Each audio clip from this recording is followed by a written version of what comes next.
하나님의 말씀을 나누는 시간을 갖도록 하겠습니다. 오늘 제가 봉독한 누가복음 2장 특별히 14절의 말씀, 제가 요즘 조금 기억력이 떨어진다 하고 느낌에도 불구하고 이 말씀은 제가 기억을 하고 있는 말씀이에요. 어릴 적부터 초등학교 다니기 전 유치부서부터라고 해도 과언이 아닐 텐데, 그때는 지금같이 이렇게 재미있는 게임이니 재미있는 놀이가 없었기 때문에 이 겨울이 되면은 겨울방학을 하게 되면은 교회에 가서 사는 게 낙이었습니다. 아마 대부분 좀 나이가 지긋하신 분들은 그런 똑같은 경험을 하셨으리라고 생각을 합니다. 그냥 겨울방학 하기 전에도 학교에서 좀 일찍 끝내주면은 교회로 달려갑니다. 그리고 지금같이 이렇게 앉아있고, 다 옛날에는 마루로 돼 있고 거기 난로가 있고, 이런 난로가 아니라 연통이 있는 난로죠. 그래서 거기다가 석탄을 넣어서 불을 떼기도 하고 연탄을 넣어서 불을 떼기도 하는 그런 난로가 있습니다. 그럼 거기 난로에다 불을 지펴놓고서 그 난로 주변에 앉아서 이제 성탄이 되면은 발표할 그런 여러 가지 내용들을 학년별로 선생님이 지도하에서 준비하던 그런 기억이 있습니다. 그때 매년 거의 빠지지 않고 연극을 하던, 성경 암송을 하던, 무엇을 하던 항상 등장하던 성경 구절 중에 하나가 바로 이 누가복음 2장 14절의 말씀. 그때부터 지극히 높은 곳에서는 하나님께 영광이요, 땅에서는, 그때는 좀 어렵게 번역이 돼 있었죠. 땅에서는 기뻐하시는 사람들 중에 평화로다. 뭔지는 모르지만 선생님이 또 외우라고 그러고, 외우다 보면 아주 멋있는 말 같으니까 그냥 지극히 높은 곳에서는 하나님께 영광이요 하면서 이 구절을 외웠던 기억이 납니다.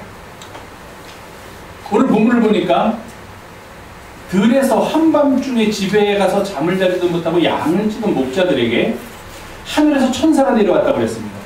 그러면서 그 천사가 내려와서 뭐라고 그 목자들에게 이야기했냐면은, 내가 너희들에게 큰 기쁨의 좋은 소식을 전한다.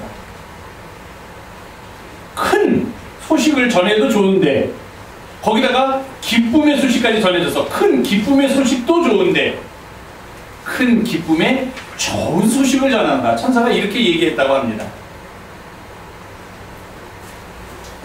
여러분들 이런 얘기 가끔 들어보시죠? 어떤 사람이 와서 지금 내가 너한테 전할 굿뉴스와 배드뉴스, 좋은 소식과 좀 나쁜 소식이 있는데 어떤 거 먼저 들을래? 그럼 여러분은 어떤 거 먼저 들으시겠어요? 나쁜 거. 나쁜 거 먼저 들어요? 아니에요. 저는 좋은 거 먼저 들어요. 좋은 거 먼저 듣고 나쁜 거 얘기하려고 하면 얘기하지 마 그래요. 그런데 이 천사는 우리들에게 좋은 소식과 나쁜 소식 중에 하나를 선택할래 그런 게 아니라, 내가 너희들에게 좋은 소식을 전하겠다. 근데 그 좋은 소식은 어떤 좋은 소식인 줄 알아? 기쁨의 좋은 소식이야. 거기에 더하여서 이 좋은 소식은 큰 기쁨의 좋은 소식을 전하겠다. 그렇게 얘기했다는 거예요. 도대체 그 천사가 전해주는 큰 기쁨의 좋은 소식이 뭘까? 대학교 수시에 내가 붙었다는 그런 기쁨의 좋은 소식일까? 아니면 이번에 지원한 회사에 출근을 하게 되었다는 그 기쁜 소식일까? 무슨 기쁜 소식일까요? 천사가 얘기한 기쁜 소식은 이렇습니다. 이제 한 아기가 태어났다고 합니다. 아기 늘상 태어나는 일이죠. 지금도 어디선가 아마 우리나라에서도 아기가 태어나고 있을 거라고 생각을 하는데, 아기가 태어났는데 그 아기가 우리들의 구주가 되실 분이 태어났다, 그렇게 이야기를 합니다. 무슨 이야기인지 이해가 안 가는 이야기예요. 말이에요. 아기가 태어났다는 건 이해가 가는데, 그 아기가 이쁘다 그러면 이해가 가는데, 그 아기가 너무 사랑스럽다 그러면 이해가 가는데, 그 아기가 엄마의 도움 없이는 살 수 없는 그 아기가 우리들의 구주가 되신다는 소식이라는 거예요.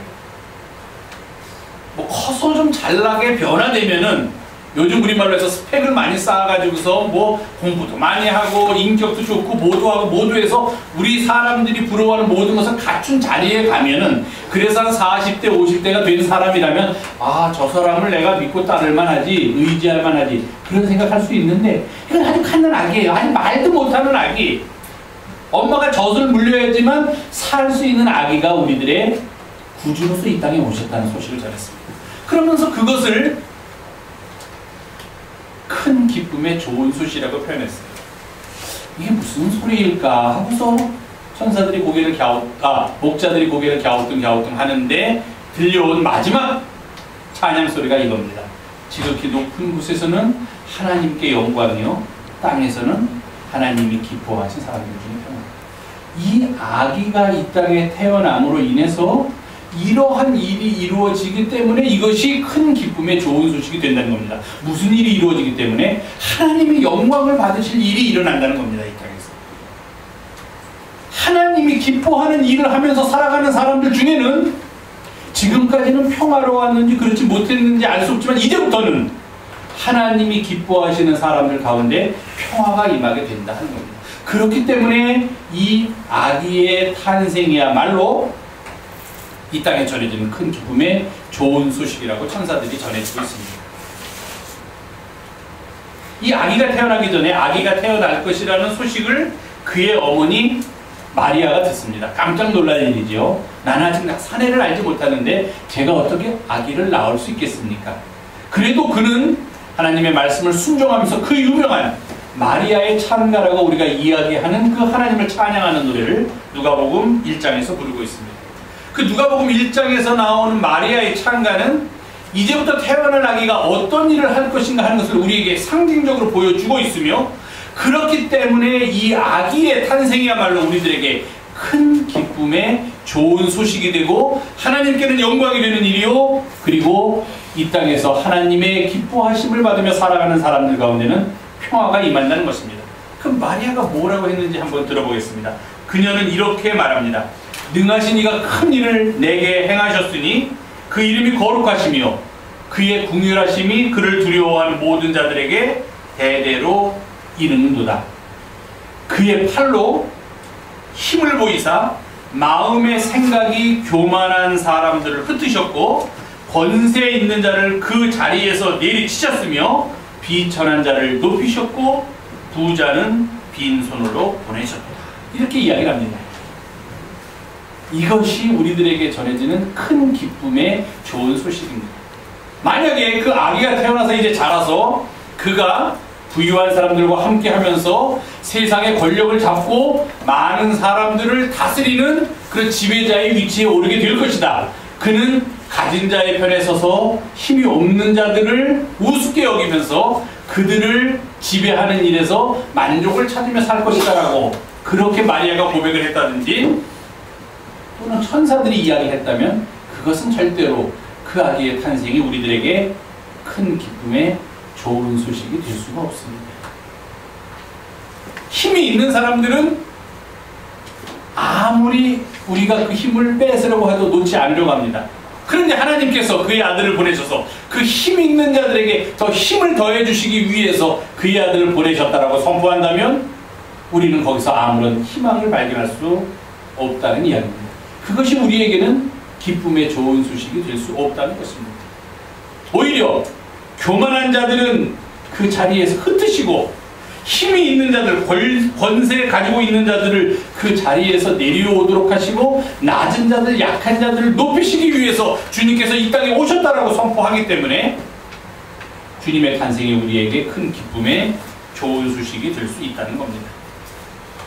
제가 이번 강림절 절기에는 계속 이사야서에 있는 말씀으로 함께 하나님의 은혜를 나누었습니다.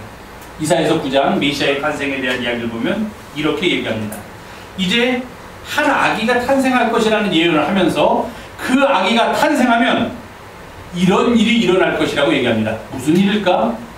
귀 기울여 보니까 흑암에 행하던 백성이 그 아기의 탄생으로 인하여 큰 빛을 보고 이 땅에 그늘진 곳에서 거하던 자들에게 은혜의 빛, 사랑의 빛이 비추게 되었다.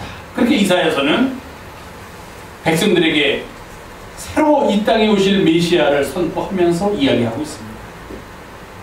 천군 천사들보다도 먼저 왜 예수 그리스도의 그 아기의 탄생이 우리에게 큰 기쁨의 좋은 소식이 되는지를 이야기하고 있는 것입니다. 그는 이에 더하여서 이사야서 35장에서 왜 한 아기의 탄생이 우리에게 기쁜 소식이 될 것인가 하는 것을 이렇게 엽설하고 있습니다. 광야와 메마른 땅이 기뻐하며 사막이 백합화 같이 피어 즐거워하며 우리 모두는 하나님의 아름다움을 보게 될 것이다. 이사야 선지자가 정말 얼마나 위대한 선지자인지 이 구절 하나하나만 봐도, 그가 쓰는 단어 하나만 봐도 알 수 있습니다. 우리 모두가 하나님의 아름다움을 보게 될 것이다 하는 것입니다. 그 하나님의 아름다움이 어떤 모습으로 우리에게 나타납니까?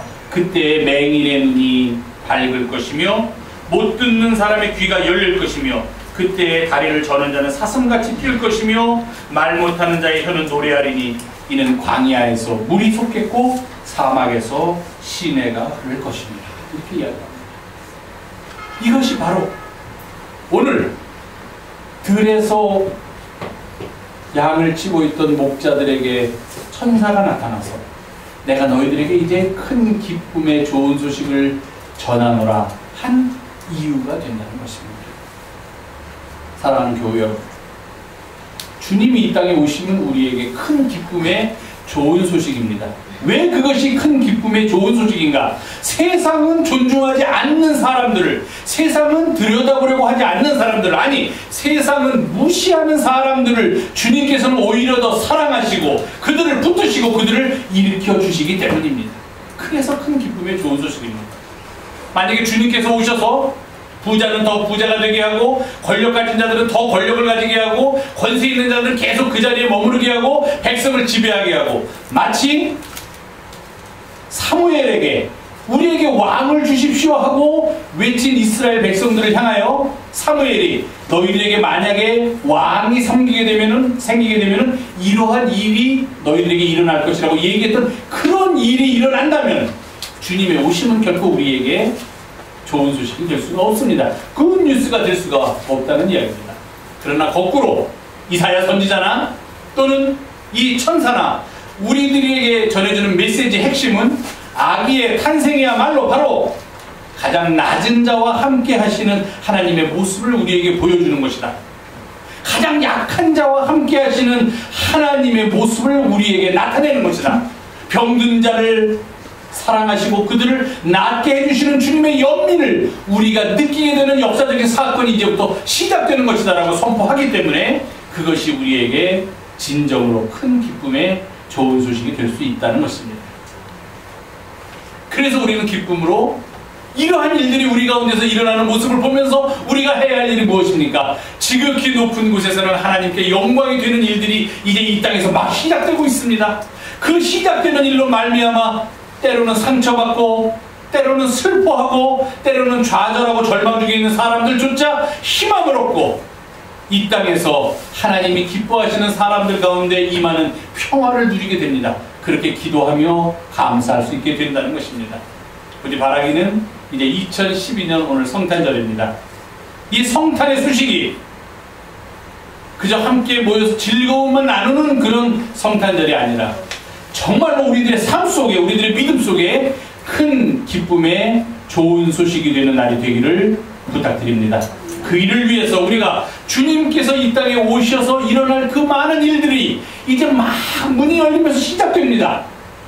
그런데 그 일들이 우리 가운데서 벌어지게 될 때 우리가 할 일은 하나님께 영광을 돌리며 그곳에서 기쁜 평화를 누리게 되는 것입니다. 이러한 일에 함께 동참하며 2012년 성탄절을 기쁨과 은혜로 맞이하는 우리 영성의 가족들이 되기를 주님의 이름으로 부탁을 드립니다. 기도하겠습니다. 오늘 함께 모여서 주님의 탄생을 기뻐하고 주의 말씀의 자리에서 은혜를 사모하게 하심을 감사드리며 우리에게 큰 기쁨의 좋은 소식으로 오신 아기 예수님, 이제 그를 통하여 이루어지는 새로운 역사의 순간순간들이 하나님께는 영광이요 우리 모두에게는 평화가 넘치는 사건들이 되도록 주여 도와주시옵소서. 우리 구주 예수님의 이름으로 기도하옵나이다. 아멘.